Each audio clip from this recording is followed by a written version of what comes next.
My name is Peter Spanos.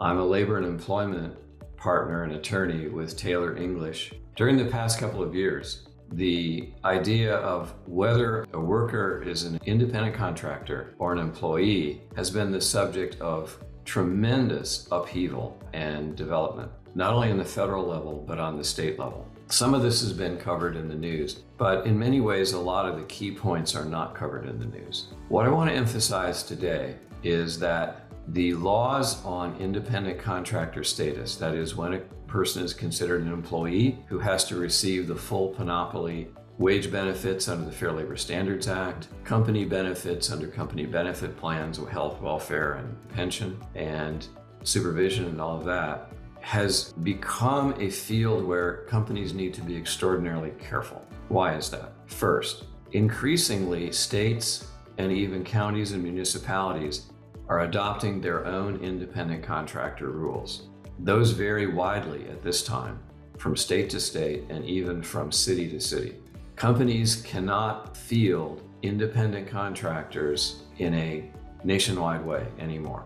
Each time the company wants to engage an independent contractor, a detailed analysis for that particular worker's location needs to be done based on municipal law, state law, and federal law, including the different standards or slightly different standards promulgated by federal agencies. In this brief discussion, I can't possibly list all those changes, but the point that I want to make is that there is no such thing anymore as a uniform policy for independent contractors. We've had clients who've gotten caught up in this because they have independent contractors as part of their business, and they move their operations from one state to another or expand to a state and suddenly find that they have problems. And what I want to emphasize is because of the fractionalization and fracturing of the definitions and the wide variety of them, that companies need to look at the unique situation of each worker. It may also be important for companies to not engage independent contractors in some states that are unduly restrictive. California, even perhaps states like Indiana, where it's very difficult to establish a bona fide independent contractor relationship. Finally, the traditional factors most companies have used in determining whether to classify workers as employees or independent contractors focus on the degree of control over the individual's work. That is no longer as important a factor as it was. Also, the documentation is not an important factor anymore in hardly any context. Almost all of the updates to the laws state expressly or implicitly that the description in a written document as to whether a person's an employee or an independent contractor carries little or no weight. It's the actual activity that governs. And the direction that the law is moving in, again, piecemeal and in different ways in different places, but the direction that the law is generally moving in is to require independent contractors to have something like traditional entrepreneurial characteristics, investments in a business, a separate business identity, work for more than one customer. Not only that, but also the traditional factor of controlling their own work and only being subject to the results, and economic independence. This is a very important factor that is coming increasingly to light. Even if the independent contractor has their own business and works for other people, if they're very, very dependent on one company, they still might be considered employees. And finally, a concept that started in California but is becoming increasingly common throughout the country is that if the independent contractor does something that is part of the normal production of the company's products or services, that's part of their normal business operation, it will be extremely difficult to establish that they're independent contractors. That independent contractors typically have to supply a function that the company does not have and is collateral to, but not a part of the regular company's production. So I hope that's helpful. Obviously, this is something where careful legal advice is needed on an independent basis for each worker. So I hope that this steers everyone in a better direction in the future. I think everyone is aware from media coverage that non-compete agreements are under attack in many ways.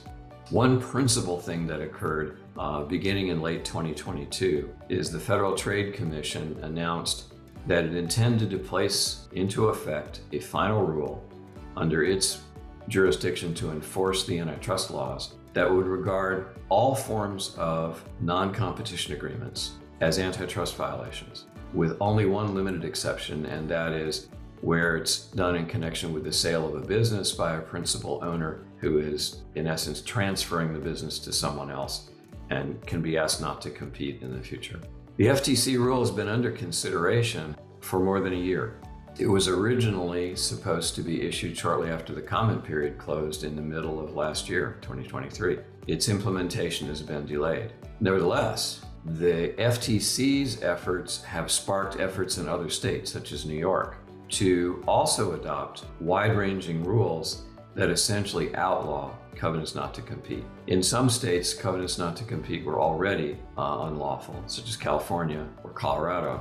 The FTC's effort and publicity in this area and work by nonprofits and other advocacy groups have spread the idea to other states. So what we have now is we have a situation where traditionally the legality of post-employment restrictive covenants, such as non-compete agreements, varied from state to state anyway. The FTC might act at any moment to take away all those state laws and outlaw non-competes on a national basis. In the meantime, even if the FTC takes no further action, and there was a lot of opposition to the FTC's rule, which they're still sifting through, even if the FTC takes no action, it's likely that an increasing number of states will take actions to wholly or in large part outlaw non-compete agreements and other post-employment restrictive covenants. So, like some areas of the law currently, this has become not only a state but also a local matter. It may even go down to the level of cities. So you need to be careful there. One final note, and that is there's a recent development in California whereby if you have employees currently covered by a non-compete agreement, you have to notify them this month that that non-compete agreement is withdrawn and null and void. So if you do have employees in California or former employees with that, you need to seek immediate legal counsel on that topic. I hope this is helpful, and thank you for your attention.